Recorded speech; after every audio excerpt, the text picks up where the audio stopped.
嗱，匹克球咧明明已經發明咗60年有多啦，點解去到近年先至爆紅呢？其實匹克球發明之後嘅30年咧，幾乎完全咧都只係喺太平洋嘅西北地區度流行啫。透過中學同埋大學校園，美國人同埋加拿大人咧就學識咗匹克球，但係只係視之為校園遊戲。到畢業之後咧就沒有然後啦。直到2020年啦，疫情先至令匹克球出現徹底改變。當時大家希望有戶外活動，渴望有社交。匹克球嘅場地需求咧較細，易學低門檻，正好滿足咗疫情中嘅運動同埋社交需求。疫情之後幾年咧，匹克球嘅參與人數咧出現暴增，由2019年嘅300萬咧，去到2022年咧已經達到接近900萬啦。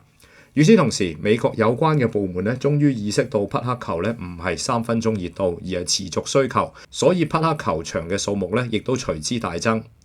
再加上匹克球職業化，大聯盟嘅設立咧吸引咗投資，例如勒邦詹士等等嘅運動明星咧加入咗投資，仲有廣播協議嘅簽訂。匹克球咧能夠喺主流體育頻道播放，電視、電影、紀錄片咧都開始有用匹克球為主題，令到越嚟越多人嘅認識參與，令到參與者嘅平均年齡咧急劇下降。至此，匹克球終於搣甩浸老人錘，成為潮流玩意啦。